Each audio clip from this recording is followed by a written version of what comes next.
Merci Lucie, merci à tout le monde pour ces présentations. Pour commencer, juste un tout petit peu de contexte. Ça fait plusieurs années maintenant qu'on profite de la soirée de lancement de Best of Doc qui réunit et des partenaires institutionnels et professionnels et, comme je le disais, des cinéastes, des distributeurs pour discuter ensemble d'enjeux qui sont très actuels pour les uns ou pour les autres. Donc c'est vraiment un moment d'échange à la fois instructif et constructif. L'année dernière, par exemple, on avait fait un état des lieux de l'année du documentaire et on avait beaucoup de retours, notamment de jeunes professionnels, comme on peut le voir dans cette salle. Il y a beaucoup d'étudiants, de jeunes professionnels, etc., sur le fait que ça permettait vraiment de comprendre les enjeux de la réforme de classement RSA, des différentes négociations en cours. Donc le but, c'est vraiment d'avoir une discussion globale à la fois entre les membres de la table ronde, entre les intervenants, mais aussi avec la salle. Je pense que c'est vraiment un moment qui sert à faire de la remontée d'informations du panel vers le public, mais aussi des différentes parties du public vers le panel, et vraiment tous ensemble d'avoir une discussion qui soit constructive, surtout qu'on est sur des sujets qui sont très très actuels, donc parfois différentes typologies de professionnels n'ont pas forcément eu les occasions de discuter ensemble parce qu'on n'est pas sur les mêmes territoires, on n'est pas sur les mêmes échelons, on n'est pas aux mêmes endroits professionnels. Là, c'est vraiment le but de cette table ronde, c'est de discuter tous ensemble. Donc, on a eu l'idée, il y a quelques mois, parce qu'on sentait quelque chose, de discuter de la situation des politiques territoriales, des politiques publiques des différentes régions. Et on n'a pas été déçus. On a eu l'idée de ce sujet bien avant toutes les questions budgétaires de l'État, etc. Et ensuite, c'est vrai que tout ce qui s'est passé ces derniers mois n'a fait qu'alimenter la discussion qu'on va avoir maintenant et rendre cette table ronde d'autant plus pertinente maintenant, surtout maintenant que le budget a été voté. Donc je vais juste faire un point pédagogique parce que tout le monde n'est pas expert en finances publiques et c'est tout à fait normal. Si on parle autant des régions en même temps qu'on parle autant du budget du gouvernement, c'est parce que les régions perçoivent des dotations du gouvernement, donc le budget de l'État, le projet de loi finances, a une influence directe sur les régions et les collectivités territoriales. Or, dès le gouvernement Barnier, il y a eu une demande faite aux collectivités territoriales, aux régions, de 5 milliards d'euros d'économies. Et dans la foulée, très rapidement, il y a eu des coupes budgétaires très fortes qui ont été annoncées en région Pays de la Loire. Mais on va voir ensemble que ça a été le début en fait, d'une longue liste et que beaucoup ne sont pas encore annoncés, mais risquent d'être dans la même situation. On en reviendra. On reviendra aussi sur les régions qui maintiennent un soutien, sur les collectivités qui maintiennent des soutiens, parce qu'il y en a également. Il faut aussi les mettre en lumière. Donc ça, c'est... Pardon ? Non. Et du coup, ça a été vraiment la base donc, de ce sujet. Après, on voit partout en ce moment dans l'actualité que ça croise. Énormément de sujets en fait se croisent de tous les côtés, c'est-à-dire qu'il y a d'un côté le ministère de la Culture qui est imputé de 150 millions d'euros, d'un côté il y a la SCAM par exemple qui s'est exprimée publiquement par rapport aux économies de 43 millions d'euros qui ont été demandées à France Télévisions, qui vont impacter les auteurs. Il y a eu le gel de la part collective du Pass Culture le 31 janvier, mais qui a été décidé, enfin qui vient du ministère de l'Éducation nationale. Donc on voit qu'en fait à plein d'endroits, voilà, tout est un peu tout se superpose et que c'est important de prendre un sujet, celui qui correspond au documentaire sur grand écran, et d'essayer d'en voir les tenants et les aboutissants, et surtout de pouvoir discuter avec ceux qui sont impactés directement en dehors de discours politiques et de vraiment avoir une discussion constructive ensemble sur qu'est-ce qui se passe, comment gérer cette situation, sur qui compter aussi, c'est important. Et pour ça, je suis ravie d'accueillir Emmanuel Giboulot, qui est directeur du cinématographe à Nantes. Si tu peux venir t'installer, on va dire que je vais me mettre là. Oh, je vais me mettre là, comme ça je vous verrai. Qui est directeur du cinématographe à Nantes, membre du réseau Scala en Pays de la Loire et membre du 7e réseau de documentaires sur grand écran depuis près de 20 ans, tu me disais. Si on a choisi ce sujet, c'est parce que chacun a son endroit. Et l'endroit de documentaire sur grand écran, c'est la diffusion du cinéma documentaire partout en France, dans les différents territoires. Et en dehors de Best of Doc, comme vous l'avez vu, qui est présent partout en France et dans les territoires ultramarins, à l'année, on a un réseau de structures qui s'appelle le 7e réseau, qui comprend une 50aine de structures. Donc c'est vraiment important pour nous de traiter ce sujet. Donc on va en parler avec Emmanuel. On va également en parler avec Julie Rousson. Merci. Qui est co-déléguée générale de Sauf qui peut le court-métrage, association qui organise entre autres le festival de Clermont-Ferrand, de Clermont-Ferrand et qui a subi une baisse effectivement de budget, mais dès 2023, vous avez été précurseur, vous avez lancé une mode en Auvergne-Rhône-Alpes, et enfin pour aussi avoir un panorama complet sur la situation, j'invite Pauline Ginot à nous rejoindre, déléguée générale de la CID, et qui ce soir va représenter la Fédération de l'action culturelle cinématographique. Ce sera l'occasion aussi de présenter cette fédération et de parler des structures qui la composent. Donc merci à tous et à toutes d'être là. Et si vous voulez, on peut commencer à discuter. Vous pouvez prendre des micros.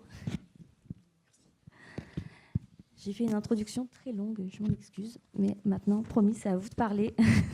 Et aussi, dans le public, n'hésitez pas à prendre la parole, soit pour faire remonter des informations, soit pour poser des questions. Il y a ma collègue Lucie Bonvin qui sera là pour faire circuler les micros, donc n'hésitez pas. Peut-être on peut commencer par vous laisser tous, chacune, vous présenter vos structures, vos missions, vos actions, vos partenaires aussi, un petit peu le paysage dans lequel vous êtes, chacun. Oui, rapidement, donc le Cinématographe, c'est une association qui est à Nantes, qui est connue avant tout pour sa salle de cinéma, mais c'est qu'une partie des activités de notre association. Donc on est une salle spécialisée répertoire, mais aussi jeune public, documentaire, recherche, etc. Mais on a deux autres missions tout aussi essentiellement visibles. Donc le réseau des salles de cinéma associatives de Loire-Atlantique. Donc on est 36 cinémas associatifs dans notre département, ce qui est le record de France. Donc on anime le réseau. Et puis on agit dans l'éducation artistique et culturelle. On est notamment coordinateur de maternelle, école et collège au cinéma pour le département, et puis on a des actions de la maternelle à l'université. Voilà. Après, nos partenaires publics, c'est ça la question ? Tous les partenaires, oui, ça peut être les partenaires publics, et après les réseaux, ça va surtout être ça, effectivement. Ouais, ça va faire beaucoup. Non. Donc les partenaires publics, on a la ville, le département, la DRAC, et puis on n'a plus la région. Voilà, qu'on avait depuis le début, et puis on ne l'a plus du tout, comme à peu près tout le monde en Pays de la Loire, depuis ce joli vote de budget du 20 décembre 2024. De moins 75% environ pour la culture. Mais... c'est 86 millions d'économies sur le budget de la région. L'État en demandait à peu près 50 à l'époque de Barnier, mais Christelle Morancet veut faire plus, mieux, plus fort. Voilà. Donc c'est 65% sur la culture pour 2025, mais beaucoup plus pour 2025, pour 2026, puisqu'il y a notamment les pôles livre, pôle audiovisuel, pôle musique actuelle, enfin tous les pôles qui dépendent quasi à 100% de la région, eux subissent que 50% cette année, le temps de faire un plan social, et ce sera 100% dès 2026, c'est déjà annoncé. Donc à terme, il ne restera plus qu'un peu d'aide au tournage, au niveau culture, c'est tout. Juste une question, je suppose qu'ils n'ont pas touché au patrimoine. Et qu'en fait, aussi s'il ne reste plus dans les règlements d'intervention, ont tous été nettoyés pendant les vacances de Noël. Donc voilà, on a tous allé voir ce qui restait. Il reste que quelques trucs, et pour le patrimoine, il reste que le petit patrimoine religieux. C'est un peu le sens de tout va bien. Julie, est-ce que tu peux aussi nous brosser un peu un portrait de Sauf qui peut le court-métrage ? Oui, c'est une structure un peu similaire. Donc, Sauf qui peut le court-métrage existe depuis un peu plus de 40 ans maintenant. On est organisateur et organisatrice du Festival du court-métrage qui a lieu chaque année et qui s'est terminé il y a une dizaine de jours, donc en début d'année. Et on est aussi opérateur sur l'ancien territoire de la région Auvergne, dans la région Auvergne-Rhône-Alpes, d'un certain nombre de dispositifs, notamment d'éducation aux images. On était commission du film, donc accueil des tournages jusqu'en juillet dernier. On a perdu cette mission. Et on est aussi opérateur de résidence. Sur nos partenaires, on est aidé à tous les échelons territoriaux de la ville jusqu'à la Commission européenne. Et puis on a aussi un socle important de partenariats privés, notamment sur la partie festival et marché. Merci beaucoup. Est-ce que, Pauline, tu peux présenter plus largement la fac aussi et son action dans les structures Je vais territoriales ? peut-être aussi présenter la CID, si ça ne Tant t'embête qu'à pas, faire. parce que normalement c'était les doubles chapeaux. La CID, c'est une association de cinéastes en fait, qui existe depuis 33 ans et qui s'engage pour la diffusion du cinéma en salle et le soutien à d'autres cinéastes. Je le précise rapidement parce qu'à la différence, par exemple, de vous deux, on n'est pas opérateur de dispositifs nationaux ou autres. Tout ce qu'on fait correspond à une partie de l'action culturelle qui est souvent très oubliée dans tous les débats actuels, qui est tout ce qui est hors des dispositifs, on va dire, régaliens. Et toute cette partie-là qui est oubliée, c'est une grande partie de ce qui fait notamment vivre le documentaire en salle, qui l'anime. Je pense par exemple aux activités de Haddock avec un documentaire près de chez vous, etc. C'est une grande partie de l'action culturelle sur le territoire et c'est notamment ce qui va contribuer beaucoup à la diffusion du documentaire en salle. Voilà.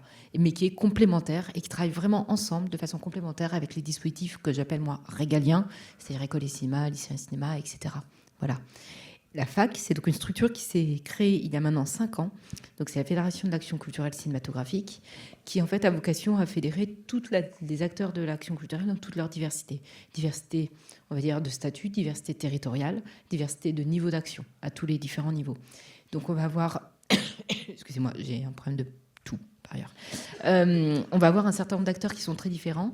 Ça va aller donc évidemment documentaire sur grand écran, par exemple, en fait partie, mais des structures plus petites, des structures territoriales. Il y a même des gens qui sont en fait des auto-entrepreneurs, si vous voulez, d'action culturelle, qui en font aussi partie. Donc on essaie vraiment d'être à tous les niveaux de façon à couvrir des différents champs de métiers, parce qu'on sait qu'une des forces et une des faiblesses de l'action culturelle, c'est l'immense diversité des statuts et des rôles de chacun. Au niveau du conseil d'administration, donc la présidence est assurée par l'agence du court-métrage et la CID est à la vice-présidence. C'est pas moi, c'est la CID. Et j'insiste parce que du coup, c'est une association de cinéastes, vraiment. Mais on le retrouve au niveau du bureau, par exemple, Cinéphare. On a, j'ai vu un documentaire, qui donc sont 2 structures qui sont situées, par exemple, en Bretagne. On a donc aussi, je regarde, on a les écrans, on a le GENSER ou le syndicat de la critique, par exemple. Et ce qui est intéressant de faire la présence du syndicat de la critique, c'est comme les cinéastes, ce sont les tout premiers intervenants en salle. Les cinéastes et les critiques, en fait, sont souvent ceux qui sont les premiers devant l'écran, en fait, pour maintenir les dispositifs. Et par exemple, sur la question du pass culture qui se passe là, ce sont des gens qui se sont pris une annulation de tous leurs contrats pour les 6 prochains mois, dont on ne parle pas, mais qui ont perdu la plupart de leurs revenus, en fait, des 6 prochains mois, de façon abrupte en 48 heures. Donc c'est pour ça qu'au-delà de la semaine de la critique, j'insiste aussi sur leur présence, sur un autre rôle qui est vraiment leur rôle, en fait, de passeur qu'ils peuvent avoir. Voilà. La fac s'est créée il y a quelques années à un moment un peu particulier, qui est le moment où le CNC a dû faire des économies, et ils ont voulu écrêter tout de 5%. Et là, en fait, on a eu une discussion assez désagréable. On leur a rappelé que s'ils écrétaient les structures qu'on représentait tous, en fait, ils économisaient 400 000 € en tout. Et en fait, ils massacraient vraiment le travail de terrain et de tous nos acteurs. Et ils ont effectivement fait le calcul, et ils se sont rendus compte effectivement que de l'économie par rapport à l'impact ne valait pas le fait de le faire. Et l'action culturelle a donc été en dehors de tout cet écrêtement. On s'est rendu compte à ce moment-là qu'on avait un problème de dialogue, de représentation, etc. Et c'est là que donc la Fédération d'Action Culturelle s'est créée. Elle a vocation donc à essayer de structurer tout le monde. Ça va des pôles d'éducation à l'image, je les ai oubliés, mais évidemment, il y a par exemple la CAP, avec donc Cyclic en fait aussi partie, vous voyez, donc des plus grosses maisons, donc, qui vont porter des dispositifs, etc. Donc aux assos territoriales, mais également donc aux assos qui sont un peu plus bizarres, je ne sais pas comment les autrement, comme par exemple notamment la CID, en toute franchise. Voilà.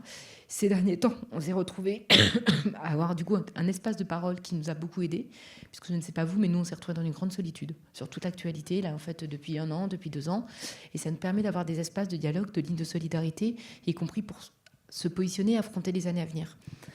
Il y a la question des coupes budgétaires, ce n'est pas la seule, il y a qu'une question structurelle. C'est aussi la question de comment on fait compter l'action culturelle. C'est vraiment, rappelez-vous ce que le collectif 50-50 disait au début, pour compter, il faut se compter. Il y a quelque chose de cet ordre-là, et l'action culturelle n'est jamais comptée. C'est-à-dire qu'en fait, même quand on parle de diffusion de cinéma, on envisage toujours les questions du point de vue des distributeurs, des exploitants. On n'envisage jamais l'action culturelle comme une partie prenante tiers en fait à ces questions-là.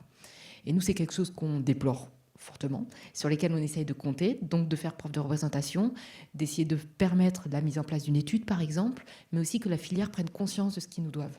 C'est-à-dire que tout ce travail sur ces films, on peut en parler, mais le documentaire en est extrêmement représentatif. C'est plus de 30% des films qui sortent en salle, c'est 2% des séances. Donc on ne peut pas laisser à la seule filière industrielle, je veux dire, au sens de l'exploitation, la grande exploitation et des distributeurs, la seule charge, en fait, de toute la visibilité de certains films. On voit bien qu'il y a un autre besoin à côté, et c'est là, en fait, qu'on intervient effectivement.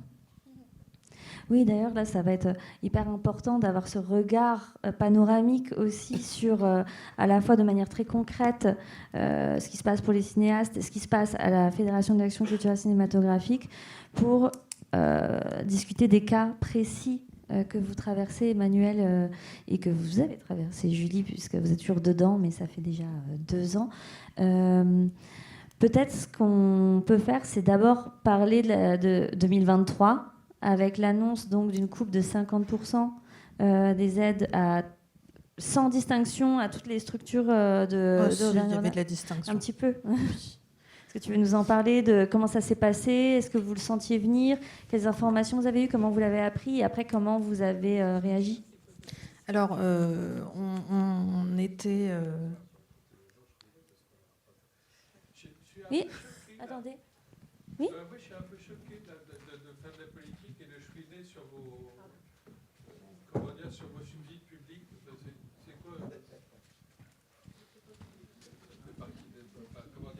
utilisez l'argent des Français. Tout ça sort des impôts, ça ne sort pas de nulle part.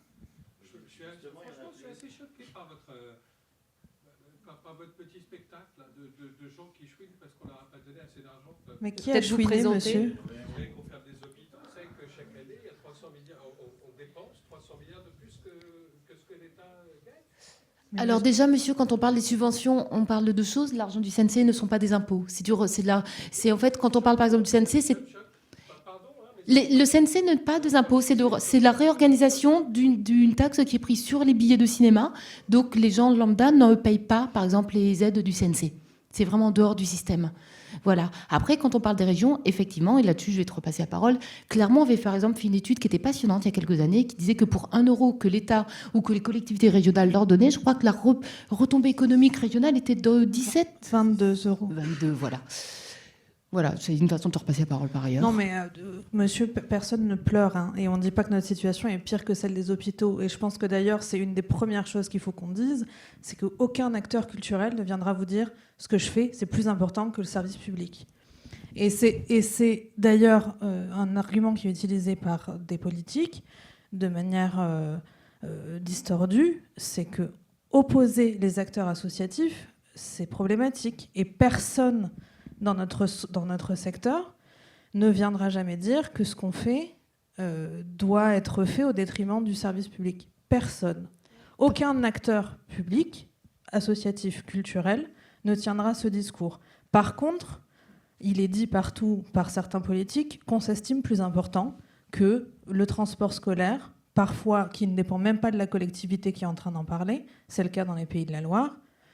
Donc, on ne vient pas pleurer.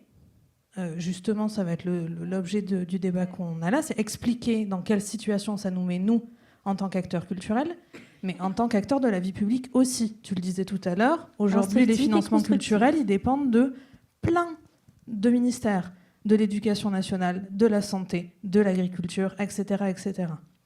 Donc, que les choses soient claires, ce discours qui monte les acteurs de la société les uns contre les autres, nous, on ne le défend pas. Ça, c'est un argument qui est utilisé contre nous. Et ce n'est pas du tout l'objet de la discussion ce soir. Et par ailleurs, on voit bien que c'est même une des spécificités de l'action culturelle, c'est qu'en fait, on est aussi des associations. C'est-à-dire qu'en fait, nous sommes à la croisée de financements, certes culturels, mais aussi beaucoup du champ paraculturel, mais pas que. Donc ça va être les questions politiques de la ville, etc. Tout ça nous impacte. Mais ça témoigne aussi d'autre chose, c'est que nous faisons un travail de service public. On peut le prendre par un autre prisme, si ça met tout le monde plus à l'aise, qui est l'impact sur les publics de ces coupes. En fait, c'est donc la capacité des publics, en fait, à avoir accès à des films, à avoir accès à une offre culturelle de qualité. Ce qui se passe dans les collèges du Nord, par exemple, ce qui est passé dans le département du Nord avec la coupe, en fait, sur collège et cinéma, puisqu'on parle des régions, mais il y a aussi la question des départements. Ça fait qu'en fait, les collégiens qui sont par exemple dans le centre-ville de Lille, on sait qu'ils auront toujours accès au cinéma. Ceux qui par contre sont en fait dans les territoires ruraux du département, ils n'y ont plus accès. Ça pose une question profonde d'égalité dans l'accès aux œuvres et y compris d'égalité dans l'éducation. Le travail que nous faisons, la question, ce n'est pas seulement de nos salaires dont nous parlons. On pourrait vous faire une moyenne des salaires des gens dans la salle. Je pense que tout le monde va rigoler fortement dans le milieu associatif. Ce n'est pas ça. C'est que nous assurons un travail de service public, de lien. Les salles, le cinématographe en est un exemple, sont des espaces de vie, de dialogue, de débat, etc., dont on a de plus en plus besoin. Le travail que nous faisons, c'est aussi de rétablir des égalités sur les territoires. Quand je dis que, par exemple, les documentaires occupent 2% des séances, en fait, 2% des séances, c'est-à-dire qu'ils sortent dans le centre de Paris, ils sortent à Lyon, à Marseille, dans quelques grandes villes. Nous, ce qu'on fait des assos, comme beaucoup qui sont dans cette pièce, c'est qu'on permet que ces films, par exemple, ils rentrent dans des communes, dans des salles, ils soient montrés par des salles de communes de moins de 15 000 habitants. C'est une question d'égalité entre les gens. C'est une question de leur permettre de ne pas préjuger selon l'endroit où ils habitent en France, de ne pas préjuger de leur regard et de leur permettre un accès égalitaire à une œuvre que nous, on considère de qualité, mais on leur laisse se faire leur avis dessus. Vraiment. Donc, si vous voulez, on peut le prendre par le biais de l'accès des publics aux œuvres, vraiment, il n'y a pas de problème. Mais nous faisons tous en fait un travail de service public parce qu'on sait qu'en France, depuis 25 ans, les associations ont pris en charge de faire ce que l'État ne fait de moins en moins. C'est le cas dans la santé, c'est le cas dans la culture, c'est le cas à beaucoup d'endroits. Et si vous voulez, par exemple, dans le cas de la CID, tu me parles des subventions, moi, j'ai une grande partie de ma subvention qui vient du CNC. Pourquoi ? Parce qu'en fait, c'est quasiment une mission de service public que nous assurons à certains endroits sur certains films, que l'économie du cinéma ne peut plus prendre en charge, parce que les structures qui nous accompagnaient sont de plus en plus fragiles. Il y a des distributeurs dans la salle, ils peuvent le raconter. Tu peux parler de la réalité des salles aussi, c'est quand même pas simple sur nos films. Donc en fait, ce n'est pas une histoire de pleureur, vraiment. Et pour le coup, c'est un discours politique, je suis absolument d'accord avec toi, Julie, qui nous oppose, qui nous fragilise et qui en fait contribue à détruire les liens de solidarité dans la société. On peut prendre l'exemple des coupes aussi en Pays de la Loire. En fait, c'est pas que la culture qui a été coupée. C'est les 50% sur l'égalité homme-femme, c'est la vie associative, etc. À Toulouse, ils ont coupé de 20%, pas que la culture. Ils seront que nous, notre champ d'expertise, c'est la culture. C'est notre porte d'entrée dans la société. Mais c'est la même chose à côté, on en a la conscience. Les assos sportifs qui sont coupés autant en Toulouse que les assos culturels, c'est aussi un problème. Mais moi, je n'ai pas l'expertise pour parler de leur sujet. Je suis là pour parler de la question de l'égalité au cinéma. Chacun parle à son endroit. Et par ailleurs, c'est bien quelque chose que nous refusons. C'est en fait de nous laisser opposer, je suis d'accord avec toi. Et d'ailleurs, en général, ce sont les mêmes structures qui sont coupées. Toutes les structures associatives, quel que soit leur champ d'action. Et ça, c'est un signal politique qu'il faut qu'on entende comme tel. Le problème, c'est pas la culture. C'est l'associatif dans ce qu'il représente et dans ce qu'il fait tenir de la société aujourd'hui. C'est plutôt ça, à mon avis, la question. Oui, c'est une idéologie, effectivement.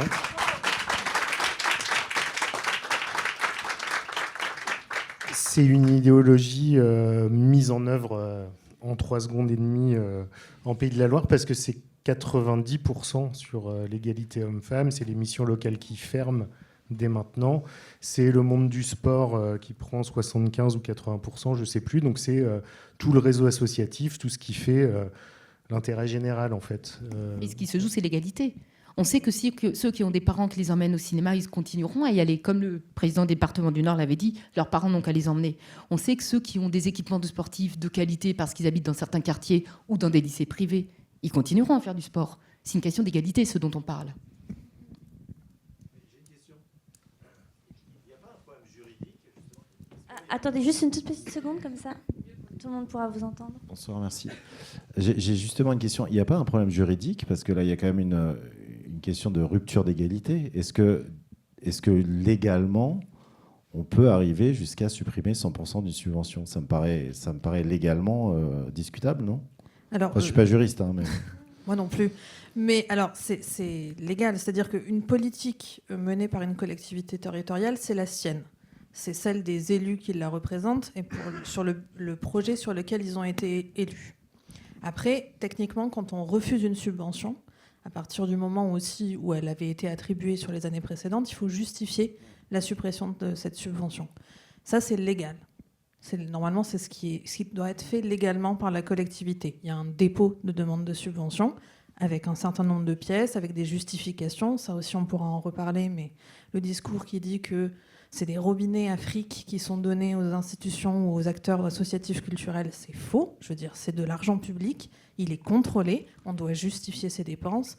Je pense que n'importe qui a rempli un CERFA dans cette salle le sait. C'est lourd et c'est normal. C'est de l'argent public et on le sait pleinement. Mais il n'empêche que les politiques, et c'est notre démocratie, ont le choix de mener la politique culturelle telle qu'ils l'entendent. D'autant plus que la politique culturelle, ce n'est pas une compétence obligatoire de la plupart des collectivités territoriales. Donc il y a l'aspect légal et il y a l'aspect social, moral. C'est des choses différentes. Et comme tu le disais, sur la partie d'égalité de traitement, nous, on peut le mettre en avant parce qu'on est des acteurs de terrain. Le problème, c'est qu'aujourd'hui, on a des politiques qui, pour beaucoup, viennent d'arriver avec des mouvements politiques naissants, que je ne nommerai pas, mais qui ont parfois des connaissances un peu plus jeunes, on va dire ça comme ça, de la structuration des territoires sur lesquels ils évoluent, qui fait qu'ils n'ont pas forcément conscience que couper telle subvention, ça ne va pas juste avoir comme effet d'arrêter des actions, mais ça va avoir un effet domino, parfois difficilement, même pour nous, mesurable, économique. Tu parlais tout à l'heure, nous, de l'impact. On a fait cette étude parce qu'on a compris que les politiques, on avait besoin de leur parler d'argent, maintenant, que le projet juste de société, faire société, c'était pas assez, mais de leur expliquer que 1 euro d'argent public investi dans notre association, notre événement, c'est 22 euros de retombées directes pour le territoire. C'est 13 millions de retombées économiques en 10 jours pour la métropole de Clermont-Ferrand. C'est important. C'est pas pour ça que moi je fais mon travail.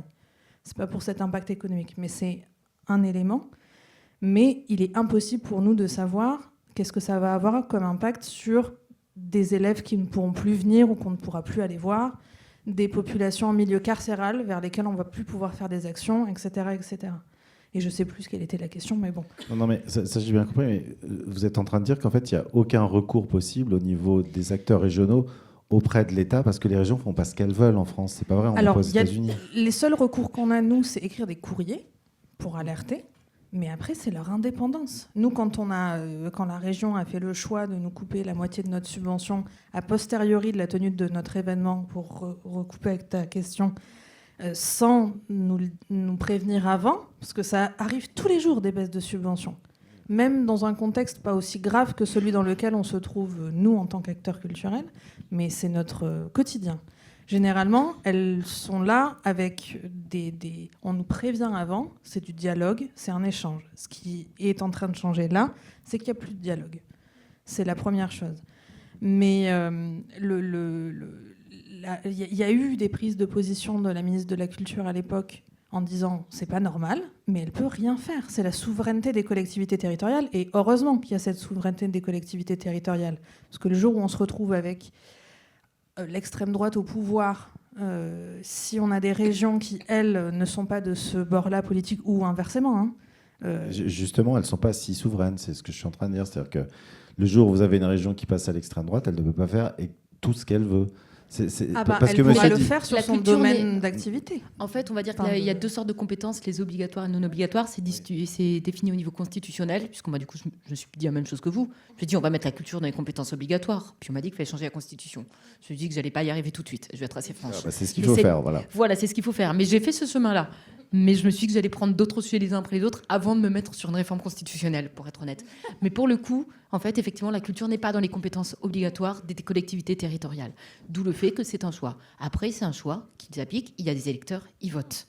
Donc nous, vraiment aussi, ce qu'on dit tous, c'est en fait voter. Vraiment, là-dessus, en fait, ça a un impact. Au niveau des régions, à tous les endroits, le vote compte, vraiment. Après, on n'est pas là forcément, enfin, je veux dire, on n'est pas non plus un syndicat ou autre, mais l'idée, c'est vraiment de discuter parce que, on le voit bien, en fait, tous ces sujets sont chacun pris par les uns les autres avec une part de compréhension, mais c'est important de pouvoir vraiment tous en discuter parce que c'est une occasion. Après, vous posez une question juridique. Moi, il y a une chose sur laquelle je m'appuie beaucoup et je pense que c'est aussi pour ça que la fac existe. C'est pour essayer de mieux dire ce qu'en fait, on n'a pas peut-être assez bien dit. Il faut aussi prendre notre part sur certains points. C'est notamment l'intérêt, c'est qu'on est des structures associatives, la plupart d'entre nous. Moi, j'y tiens beaucoup à ça. C'est-à-dire qu'en fait, on est structure associative, à la CID, par exemple, on est d'intérêt général. C'est juridique, c'est déposé au journal officiel, etc. C'est des choses qui sont importantes. Ça dit quelque chose. Nous sommes des structures non pas entrepreneuriales, qui n'ont pas vocation à gagner de l'argent. L'idée étant d'être à l'équilibre, quand même, on a des salaires à sortir. Mais en fait, on est d'intérêt général. Et ça, c'est une réalité juridique sur laquelle je pense qu'on n'a pas assez dit, on n'a pas assez communiqué, et qui traduit quand même quelque chose de notre rôle social ou autre, par ailleurs. Juste sur le juridique, en tout cas en Pays de la Loire, nous, les syndicats, notamment du spectacle vivant, étudient les possibilités de recours, parce qu'effectivement, toutes les décisions ont été annoncées avant le vote du budget. Voilà, donc tout le monde nous, on n'a même pas reçu de courrier. Moi, j'ai reçu un coup de fil au mois d'octobre, 2 mois avant, et on n'a toujours pas de réponse à notre demande de subvention. Donc il y a des problèmes. Après, voilà, si ça aboutit, ça ne fera que gagner un petit peu de temps. Après, on est vraiment dans une opposition idéologique, et c'est vraiment ça qu'il faut défendre. C'est quelle société on défend.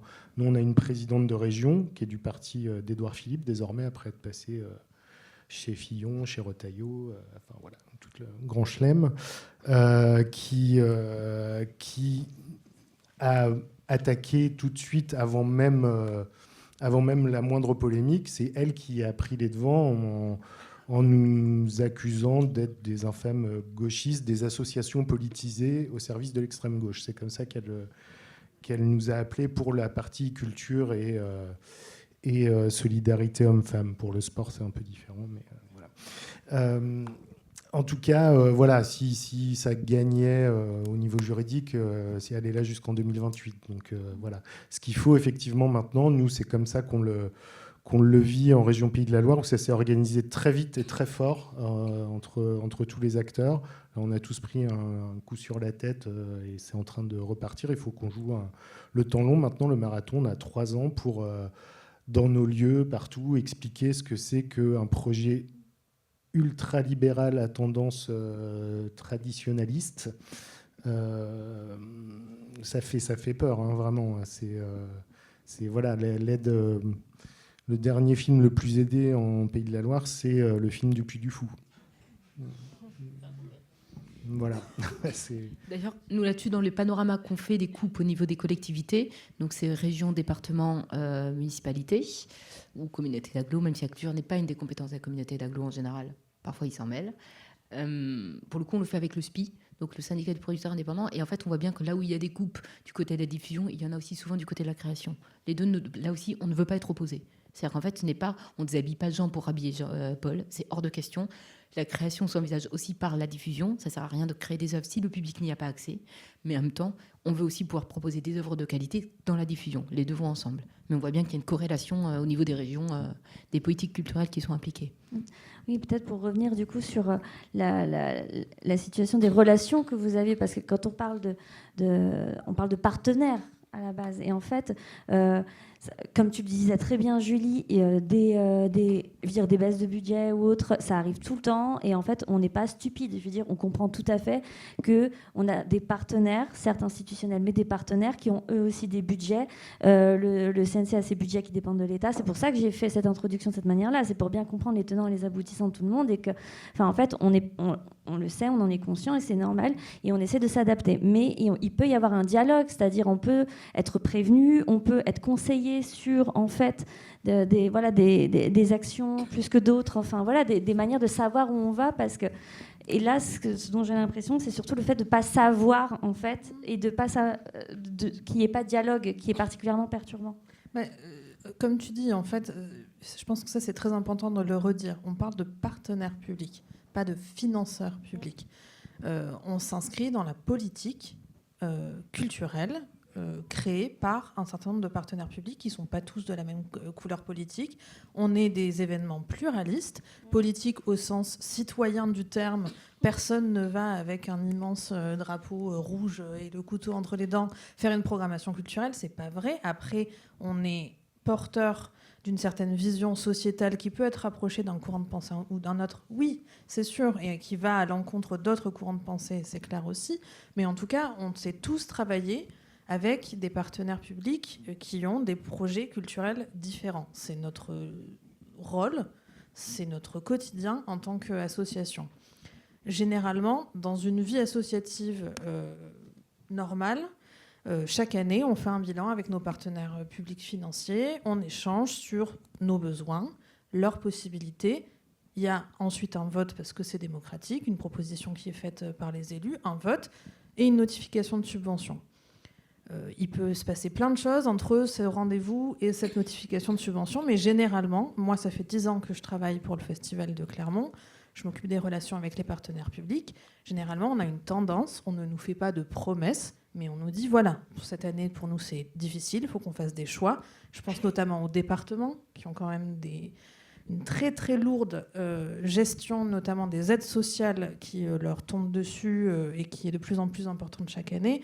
Et on a pleinement conscience que le département du Puy-de-Dôme a une marge de manœuvre très limitée sur la culture, mais ça leur tient à cœur. On a un vice-président qui défend une vision du vivre et non pas que du survivre dans notre département. J'aime bien cette idée-là, un peu comme le non essentiel est essentiel au moment du Covid.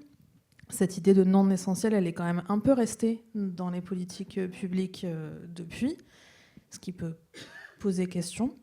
Mais en tout cas, voilà, il y a toujours un dialogue, et quand il y a des choix politiques qui sont faits, on est capable de les comprendre. Encore une fois, on s'inscrit pleinement dans une vie politique au sens large.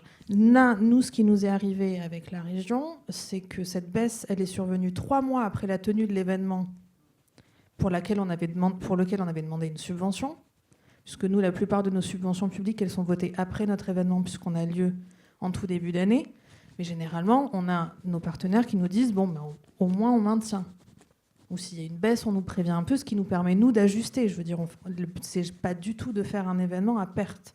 Enfin, personne ne fait ça. Donc nous, encore moins. Là, on s'est retrouvés 3 mois après l'événement, donc en février. En mai, on nous annonce une diminution de moitié de notre subvention. Donc là, notre marge de manœuvre, elle est de 0. Et le choc, il vient de là. Qu'importe le montant, parce qu'au final, nous, on a la chance d'avoir un budget important pour notre manifestation, beaucoup de soutien privé et public, mais c'est l'incompréhension d'avoir cette baisse 3 mois plus tard, de moitié, motivée par une stratégie culturelle dans laquelle on s'inscrit pleinement. Donc l'incompréhension, elle est encore plus importante. Et surtout, aucun dialogue. Et on a, sur ce point, eu aucun dialogue politique avec la région depuis cette baisse de subvention. Toujours pas. Non. Mais ce que tu pointes par ailleurs, c'est un problème un peu structurel qu'on rencontre à beaucoup d'endroits, qui est que les notifications budgétaires sont extrêmement tardives. C'est-à-dire que si vous voulez, même une structure comme Imagest, qui gère beaucoup de choses, elle va avoir sa notification par exemple de la région en milieu d'année. Donc si vous voulez, de l'année en cours. Voilà. Donc, si vous voulez, en termes de bonne gestion politique, bonne gestion budgétaire, je suis d'accord avec toi, ce n'est pas tenable à nos endroits. C'est-à-dire qu'en fait, on ne peut pas nous demander d'être des bons gestionnaires, mais en fait, c'est pas comme si en novembre, on avait toutes nos réponses, on faisait nos points, bon, on n'a pas eu assez d'argent, qu'est-ce qu'on coupe? Nous n'avons pas cette possibilité. Moi, par exemple, aujourd'hui, à l'ACID, j'ai eu une réponse. Alors moi, j'ai beaucoup de partenaires, j'en ai une trentaine à peu près, mais j'ai eu une seule réponse actuellement. On est fin février, quand même. Vous voyez, Cannes qui arrive, grosse dépense. C'est pour vous donner une idée, en fait, de la réalité de nos vies. Et ça, c'est un vrai problème structurel qu'on rencontre tous, qui est extrêmement fragilisant et qui nous met vraiment en risque, quoi. Sachant qu'étant des associations, on a par définition aussi une marge très limitée de trésorerie, puisqu'on marche depuis des années avec des comptes qui sont tenus très finement. Et voilà, c'est pas comme s'il y avait les millions dans les caisses qui dormaient. Donc ça donne comptes une qui marge sont de publics, par ailleurs, pour ceux qui se posent la question. Nos comptes sont tous publics et déposés en préfecture. Donc il n'y a pas d'ambiguïté là-dessus, quoi. Et oui. Contrairement à pas mal dans de grosses entreprises beaucoup plus subventionnées. Mais du coup, toi, au niveau des Pays de la Loire, pareil, comment ça s'est passé? Donc, tu as raconté un petit peu la non-annonce très officielle en même temps de la situation. Mais sur quel... En fait, déjà, j'imagine que la première chose, ça a été de voir sur quels partenaires alerter aussi de votre situation, sur lesquels vous pouviez compter, parce qu'en fait, on est bien conscient de la situation des coupes. Maintenant, c'est aussi comment on réagit à ces coupes, sur quels autres partenaires, en fait, à qui d'autres on s'adresse. Toi, par exemple. La difficulté, c'est que c'est tellement massif et que ça touche tellement tout le monde dans la région que le risque, il est assez fréquent, c'est de se retrouver atomisé, d'être mis en concurrence un peu par défaut, c'est-à-dire qu'il n'y a pas 50 guichets, il y a même sur le mécénat, il n'y a pas c'est pas une manne infinie et le risque c'est de se retrouver mis en concurrence. Donc on s'est quand même tous tournés vers nos partenaires. Nous on a la chance d'être à Nantes, dans une grande ville qui a une politique culturelle ambitieuse, qui a travaillé justement toute l'année depuis début 2024. On savait qu'il travaillait à augmenter le budget de la culture de 5% pour à l'origine compenser les effets de l'inflation d'une certaine manière, et puis ça s'est retrouvé à vaguement compenser les effets de la baisse, l'arrêt brutal d'un partenaire public. Donc voilà, c'est... Ça compense, mais pour combien de temps? Puis avec quelle visibilité? Ça compense pas, et il n'y a pas tellement de visibilité, puisque les métropoles, à chaque fois qu'il y a un budget de l'État tel qu'il est aujourd'hui, on leur demande aussi des économies. Le département, en fait, on a une plus grosse baisse du département que de la région, nous, notre association, mais c'est pas du tout la même chose, puisqu'effectivement, on dialogue toute l'année, donc on peut prévoir, on comprend, et puis c'est pas une idéologie, c'est vraiment dans le dialogue, et parce qu'ils n'ont pas le choix, etc. Voilà. Donc, j'ai pas vraiment de réponse en fait. On est vraiment là dans l'urgence. D'ailleurs, dans ce que tu dis, dans les typologies, on va dire il y a 3 grandes typologies au niveau des régions, par exemple de fonctionnement. Il y a celles qui annoncent, on va dire à ce stade, un maintien des budgets. Mais là, j'ai quand même... Donc il y en a 3, c'est facile. Bretagne, Bourgogne et Normandie à ce stade. Mais attendons de voir le ligne à ligne, puisque le diable se cache dans les détails, quand même, vraiment toujours. Intéressant de voir par exemple la Bourgogne, qui n'est plus une région qui a le plus petit budget culturel proportionnellement à son budget, par exemple, mais qui maintient.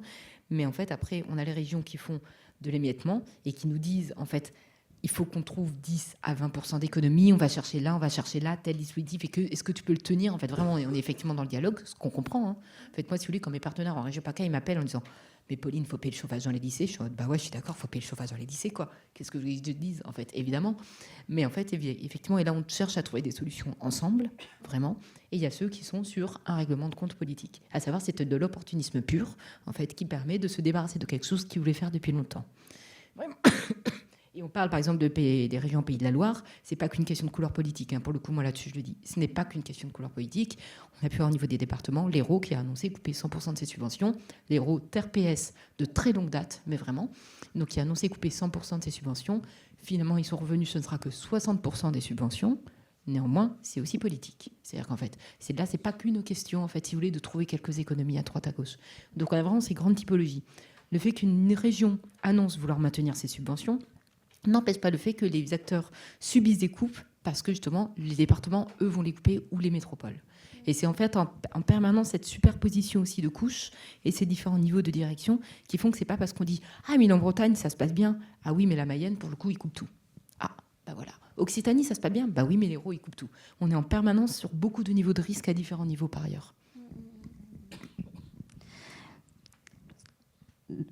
Peut-être très concrètement aussi, en dehors en fait des décisions budgétaires, etc. Vous, une fois que vous avez eu votre budget, si vous l'avez eu, hein, même s'il n'est pas au complet ou autre, en fait, très concrètement, qu'est-ce qui a dû être supprimé? Qu'est-ce qui, à un moment donné, quel choix, quel arbitrage vous avez fait? Pour qu'on se rende compte aussi très concrètement en fait, de ce que ça veut dire ensuite sur les actions. Il y a les arbitrages directs et indirects. On se retrouve un peu dans le rôle d'une collectivité territoriale qui fait des choix. Ouais. Non, plus sérieusement, nous, en fait, donc en 2023, la coupe a eu lieu après le festival. Donc on n'avait plus de marge de manœuvre sur cette action-là, puisqu'on touche des subventions pour une action. Donc il faut qu'on justifie du budget pour cette action. On ne peut pas aller chercher de l'argent ailleurs pour le réinjecter comme on veut dans une action. C'est normal, c'est de l'argent public. On a eu la chance d'avoir une aide exceptionnelle, un don exceptionnel d'un partenaire privé qui nous a permis en fait de finir l'année à l'équilibre sur le fil, avec un résultat de 52 € positif en 2023. Mais par contre, en 2024, s'est reposé la même question, c'est-à-dire qu'on n'avait aucune certitude que notre subvention régionale revienne à la hauteur de ce qu'elle était, et ce qui nous permettait, entre autres, de faire un festival normal. On sortait par ailleurs d'une année avec un déficit de plus de 270 000 € dû au Covid, puisqu'on a tenu un festival en 2022 sous passe vaccinal, ce qui a fortement réduit notre nombre d'entrées. Nous, notre billetterie est une forte source d'autofinancement. Donc, ce déficit, il venait de là. Il venait aussi du fait que édition sous Covid veut dire des dispositifs sanitaires plus importants, etc. On n'a pas fait un festival moins cher du tout, même un peu plus, avec une billetterie moins importante. Donc, c'était vraiment dans un moment économique pour nous compliqué. Et en 2024, en fait, on s'est dit, voilà, on a au moins 100 000 euros, plus une situation financière instable. Qu'est-ce qu'on fait ? On a pris ligne par ligne notre budget. On a regardé ce qu'on pouvait couper. Rien n'était facile. Encore une fois, on ne fait rien en extra. Ça fait bien longtemps que nous, on ne faisait plus de fêtes de clôture. On invitait moins de gens pour... l'aspect très événementiel, je veux dire, toutes les structures culturelles, ça fait longtemps qu'on va à l'essentiel. Il y en a très peu, peut-être qu'il y en a qui font des choses en extra. C'est pas le cas de la majorité des acteurs culturels depuis longtemps. Et nous, en fait, on a coupé dans la programmation, c'est-à-dire qu'on a aussi regardé ce qui coûtait le plus d'argent dans notre budget, et c'était notamment les programmes en compétition, qui veulent dire des nuits d'hôtel pour les réalisateurs et réalisatrices qu'on invite, qui veut dire du technique, etc.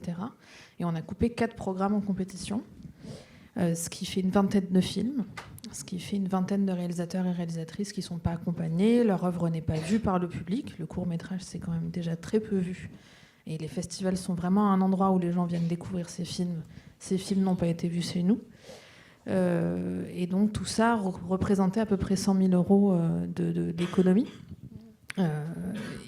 Donc c'est des choses très concrètes, mais nous, très clairement, ça nous enlève une partie de notre travail en tant que festival, c'est-à-dire d'accompagner des réalisateurs et des réalisatrices pour rencontrer le public. Et donc c'est le cœur même de notre travail. On a arrêté un blog qu'on faisait avec des interviews avec les réalisateurs et réalisatrices, qui nous permet, nous, de nourrir un fonds patrimonial sur des films sur lesquels on écrit très peu, des réalisateurs et des réalisatrices qui ont très peu la parole dans la presse. Et ça fait 2 ans qu'il n'y a plus aucune trace comme celle-là. Donc ça peut paraître dérisoire, on est bien d'accord que c'est pas... des choses qui ont un impact peut-être direct sur votre vie, mais c'est quand même, dans une société comme la nôtre qui s'enorgueillit d'avoir une culture si particulière, une exception culturelle, et de toute manière, de manière générale, quand on touche à la culture dans une société, c'est jamais bon signe. Et ça entraîne souvent beaucoup plus de choses. C'est le signe avant-coureur qu'il y a quelque chose qui ne va pas. Donc nous, à notre petit niveau, enfin pas si petit que ça, voilà, ce qu'on a fait pragmatiquement, c'est ça. On l'a un peu réduit cette année, c'est-à-dire qu'on a rajouté un programme parce qu'on a des partenaires publics qui continuent à nous soutenir, des partenaires privés qui continuent à nous soutenir. On a bien fini l'année 2024, mais avec tout ce qui se profile autour, on a une subvention qui est votée pour 2025, qui est celle de la ville. Tout le reste, on ne sait pas. Donc maintenant, on a une prudence qu'on n'avait pas avant. C'est sûr qu'on était dans une situation certainement très confortable avant, mais cette situation, elle n'existe plus. En termes d'action, tu peux citer le Festival de La Rochelle, donc le FEMA, qui a annoncé là en fait qu'il réduisait pour la première fois de l'histoire du festival, ils réduisent un jour de moins, notamment parce qu'ils ont une baisse de la municipalité de 5% et une baisse le département est à moins 50% de leurs subventions et de toutes les subventions. Et en fait, là aussi, il y a un grand intersocialiste, donc c'est pas une question de couleur politique, vraiment. Et par ailleurs, la municipalité réduit aussi de 7%. Donc en fait, ils vont tailler sur une journée. Une journée, ça veut dire donc effectivement moins de films montrés, moins de films accompagnés, moins de public. C'est aussi, et je vais te poser la question, c'est aussi moins de revenus. Parce que par exemple, sur des billetteries en commercial, ce n'est pas juste des choses qu'on enlève, il y a aussi des recettes en moins qui rentrent à chaque fois qu'on réduit nos actions, par ailleurs. Et sur La Rochelle, pour finir, ils taillent aussi sur le travail à l'année. Donc c'est travailler avec les publics jeunes sur un festival de patrimoine. Il faut un travail extraordinaire à l'année. C'est aussi ça qui va le payer. Donc techniquement, ça veut dire juste moins de collégiens, de lycéens qui vont découvrir, donc là, en l'occurrence, le cinéma de patrimoine de Taïwan, puisque c'est ce qu'ils vont travailler cette année, etc. En fait, vraiment, c'est assez... Pour ceux qui ont connu une époque des politiques culturelles, moi, par exemple, mes parents, ils sont pas dans le cinéma. J'ai vraiment découvert le cinéma avec une salle d'art et essai dans le coin. J'aimais bien. Ils m'ont laissé aller au cinéma, ils m'ont payé une carte et voilà. Je me suis débrouillée comme une grande. En fait, c'est aussi toutes ces perspectives-là qui se ferment pour une grande partie de la population. Et certes, ça n'impacte pas nos vies. Moi, très honnêtement, ça me rend extrêmement triste. Voilà, c'est des possibilités d'émancipation, de se dire qu'en fait, il y a d'autres choses qu'on peut faire. C'est tout ça, en fait, ce qui se ferme. C'est aussi une société qui se ferme un petit peu plus, techniquement. Quand on parle même des auteurs, les 20 auteurs en moins invités à Clermont, c'est potentiellement, dedans, peut-être, la future Justine Triet. C'est aussi les grands noms de demain à qui, en fait, on ferme des possibilités en termes de développement, même pour la culture, etc. Et puis, il y a tous les impacts indirects dont on parlait tout à l'heure. Nous, nos invités en moins, c'est plus de 200 nuitées en moins pour les hôtels. Donc ça veut dire aussi un impact économique derrière ultra important. Ça, on n'est pas allé taper aux portes des hôteliers pour leur demander quel était l'impact économique, mais il est important. Ça, j'ai c'est juste sûr. une autre question. Est-ce que vous arrivez à entretenir un lien avec vos publics, justement pour les informer? Est-ce qu'il y a une réaction du public? Parce qu'évidemment, vous l'avez bien dit tout à l'heure, vous avez parlé des élections. Donc derrière une élection, il y a des votants, donc un public, donc une population. Qu'est-ce qu'il en est de la réception de tout ça auprès de vos publics? Alors, nous, on est dans une très grande région. Je pense qu'on était dans une région à gauche, quand c'était la région Auvergne. La région Rhône-Alpes l'était aussi, si je ne me trompe pas, à l'époque. Quand il y a eu la fusion des régions, la région est passée à droite.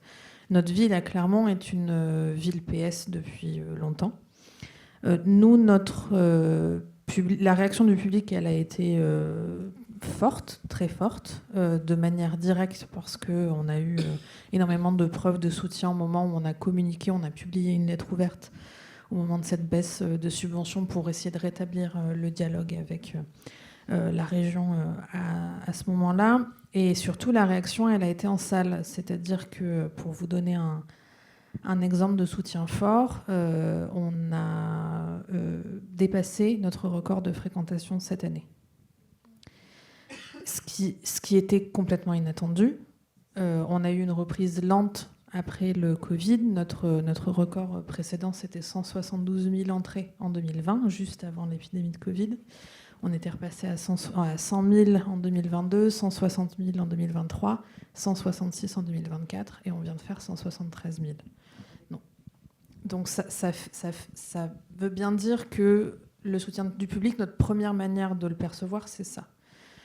Et après, il y a tous les mots qu'on reçoit, etc. Mais il faut aussi dire le public a d'autres préoccupations. Je veux dire, un vote, il n'est pas uniquement motivé par la baisse de subvention du Festival du court-métrage de Clermont. La région est très grande. Les gens à Lyon, je pense, ne savent pas vraiment ce qu'on fait, nous. Après, les baisses, on le disait tout à l'heure, ça n'a pas du tout été une décision unilatérale comme en Pays de la Loire, c'est-à-dire qu'elles étaient très ciblées, ces baisses, sur des acteurs particuliers, à des montants et à des hauteurs particulières.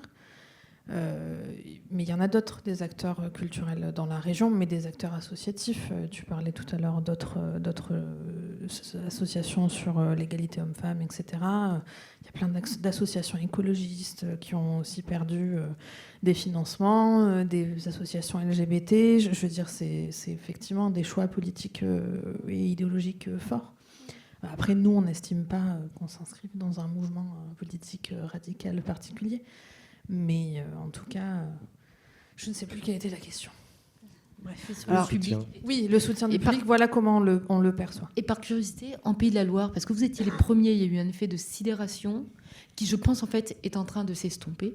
La sidération, parce que tout coupe. Donc, j'aimerais bien entendre de ton côté, par contre. Non, nous, on continue, comme tous les lieux, en tout cas que je connais à Nantes, comme tout le monde est touché à 100%, c'est vachement plus simple. On ne parle pas de notre situation personnelle, mais de politique, vraiment, et de vision du monde. Et on a fait un panneau qui passe avant chaque film, à chaque séance, ce qui permet d'enclencher des discussions dans le hall. On fait des soirées débats, etc. L'avantage d'un cinéma, c'est qu'on est ouvert 7/7 du matin au soir. Donc l'espace de discussion, il est permanent. Là. Mais bon, on commence le marathon, quoi. On en a pour 3 ans, mais on compte bien le continuer, en tout cas. J'ai une question, une question double, en fait. Vous avez parlé de se compter, vous avez parlé d'organisation. Moi, une question sur quelle est la place de l'innovation en ingénierie culturelle dans vos régions, dans vos départements, dans vos villes, dans vos structures, et quelle est la place de la mutualisation dans la même chose, et surtout, est-ce que les partenaires publics parlent innovation, mutualisation, réorganisation? C'est une excellente ne font question. que ça. C'était Ah oui. la suite prévue. On le fait tout le temps. C'est-à-dire que se compter, c'est aussi justement, c'est avoir des espaces de dialogue. C'est par exemple, je ne sais plus qui j'en parlais là quand on a monté l'escalier, de se dire, par exemple, nous à la CID, on est une plus grosse structure, on est une structure nationale. Par exemple, moi, j'ai une responsable administrative et financière. Ce que peu de structures ont en fait à temps plein, c'est que en fait, elle va prendre 2 heures par semaine pour en fait aider d'autres beaucoup plus petites structures, par exemple. Donc ça, c'est quelque chose. En fait, c'est aussi de la fac, par exemple, qu'on est là pour ça. C'est ce qu'on essaye de mettre en place. Voilà. Après, on le fait comme des militants. On le fait c'est-à-dire sur nos heures sup, le soir, entre 20h30 et 23h en plus de nos métiers. Sur la question de l'innovation, en fait, moi, je tendance à penser, par exemple, qu'on est tous des espèces de laboratoires d'initiatives culturelles. Notamment le fait, par exemple, d'être hors dispositif fait que nous, parfois, on essaye des choses à la CID, on se dit, ça m'arrive d'appeler, par exemple, Emmanuel pour le proposer à Nantes, qu'on essaye de faire des choses, dire, oh, on essaye ça. Et parfois, on se dit, non, ça marche pas, clairement. Et en toute transparence avec nos partenaires, vraiment. La SCAM fait partie de nos partenaires. J'ai une discussion il y a donc, par exemple, une semaine avec Rémi, où en fait, on s'est dit, il y a des choses que nous, on fait, et on leur dit toute transparence, ça, là, échec. Et c'est aussi ça, par ailleurs, l'innovation. C'est capable de dire, en fait, qu'il y a des choses qui ne marchent pas. Mais par exemple, il y a des choses, on se dit, là, on va essayer de faire ça cette année. Ça, on le fait tous en permanence. Mais vraiment. La période après Covid, par ailleurs, on le sait, a été difficile sur le rapport au public, notamment dans les salles, etc. Il se trouve que toutes les structures qu'on représente sont celles qui ont une espèce de savoir-faire de dentelle en quotidien, qui fait que nous, en fait, remplir des salles avec des films inconnus de tout le monde, on sait le faire. Et on a mis un peu ce savoir-faire qui est que du savoir de l'artisanat, en fait, et vraiment de l'artisanat, on a tous des façons de faire différentes, etc., un peu au service de tout ça, du public et des films. Donc ça, on le fait en permanence. Et la question, c'est sur la réorganisation. De toute façon, on y est forcé, on est des associations. Donc en fait, il y a des choses qu'on oublie dans le bilan de Macron parce qu'elles sont invisibles. Il a fait beaucoup de grandes réformes administratives, qui sont notamment la mise en place, par exemple, je vais donner un exemple tout bête, de la facturation en fait dématérialisée obligatoire. Voilà, tout le monde est en train d'y aller. Et ça, en fait, par exemple, ça fait partie de notre travail. On le fait en permanence. On le fait en dialogue avec nos partenaires, puisque pour le coup, parfois, ça va entraîner une vraie surcharge administrative de structures qui ne sont pas capées pour, en fait. C'est-à-dire que des structures qui, en fait, ont des DAF à plein temps, or, personne n'a des DAF, ça coûte trop cher. Donc, on a des responsables administratifs dans le meilleur des cas, vraiment, et si on parle là que des grosses structures, on est très peu. Donc il y a une espèce en fait, aussi de petites choses qui fait qu'on n'est pas équipé, qu'on est vraiment pour pouvoir faire tout ça. Mais on l'a fait. Voilà, mais après on le fait en lien, et c'est aussi là par exemple que c'est vrai quelque chose qu'on a pris en charge à la fac, d'alerter le CNC en disant attention, là-dessus, pour info, il y a ça qui passe, c'est un enfer. Bercy a fait passer par exemple des réformes différentes sur la question de l'exportation. Je ne sais pas si vous avez été concerné, l'exportation des biens. Qui est soumis à TVA ou pas TVA? Je vais vous donner un exemple tout bête. Nous, on s'est retrouvés à la CID à devoir faire nos déclarations de TVA toutes les semaines. C'était intenable. On ne peut pas le faire. J'ai eu une discussion avec le CNC qui nous a soutenus et du coup, on est repassé. Ils ont alerté Bercy, ils avaient oublié les films dans les choses en fait non financières, etc. Ils avaient oublié dans un décret qui était passé de mettre les films. Du coup, on retrouvait ça, on le fait en permanence. Mais vraiment. Et pour le coup, le CNC est un grand soutien là-dessus. On le fait en dialogue avec leurs équipes, mais on le fait aussi de façon constructive en équipant. Moi, régulièrement, je me fais remonter des informations problématiques de fonctionnement au CNC où ma structure n'est pas concernée. Mais c'est là qu'on parle aussi en fait de se compter, d'avoir un besoin d'un espace collectif. Oui, c'est là, on revient vraiment au début qui est en fait se réunir maintenant pour dialoguer parce qu'on n'est pas sur les mêmes endroits, on n'est pas sur les mêmes terrains. Ça questionne aussi moi, ça me pose beaucoup de questions aussi sur nos identités qu'on a les uns et les autres et comment, en fait, on se soutient les uns les autres. Et pour se soutenir, je pense qu'il faut aussi savoir où sont nos endroits les uns les autres et que une structure qui est, par exemple, le cinématographe qui fait partie du 7e réseau de documentaire sur grand écran. Documentaire sur grand écran est une structure nationale qui elle-même fait partie de la Fédération de l'action culturelle cinématographique, ce qui fait que, en fait, on peut faire remonter des informations que quand il y a eu l'annonce du gel de Pass Culture, du coup, j'ai pu tout de suite envoyer un mail à tout le monde et ensuite tout le monde j'ai eu énormément d'appels dans la journée pour savoir ce qui se passait parce que oui, en fait, quand on est basé à Gaillac, on n'est pas forcément au courant de en fait, tout le monde est dans des échelons différents et tout le monde ne peut pas être partout. Et là, il y a vraiment un enjeu de dialogue et de discussion et de pouvoir se dire très honnêtement ce qui marche pas, vers où on doit aller, qu'est-ce qui est intéressant pour les uns et les autres, parce que seul dans notre coin, on ne va pas pouvoir avancer. Après, sur la réorganisation administrative, hein, c'est vraiment quelque chose sur lequel les partenaires nous y mettent parfois à marche forcée. C'est difficile. C'est-à-dire que pour nos structures, en fait, on essaie de passer en termes de... Je pense que si on calcule en équivalent temps plein tous l'évolution en 5 ans, désormais, on a plus de gens qui passent du temps sur les dossiers, les comptes rendus de dossiers, l'administratif, qu'en fait, dans les salles, à faire les actions. C'est une des difficultés de nos métiers aussi, en fait. Et paradoxalement, on n'est pas assez... Vraiment, il n'y a pas assez de personnes dans les équipes. On n'a pas les moyens, vu nos budgets, ce que tu décrivais, il fait qu'on est toujours à l'os. On n'a pas les moyens d'avoir des gens qui sont vraiment dédiés non-stop. Mais c'est aussi pour ça qu'on a un besoin de fédération pour pouvoir en fait échanger sur les bonnes pratiques et s'aider les uns les autres. Effectivement. Tout à fait. Alors, je vous propose, comme il est déjà 20h47, de passer à la partie que vous attendez tous, qui est le cocktail, où chacun pourra discuter quand même de ces sujets. Merci beaucoup à Emmanuel, Julie, Pauline. Merci à tous les membres de partenaires de l'équipe de Best of Doc. Il y a le film d'abord, pardon, j'ai complètement oublié le film de 5 minutes.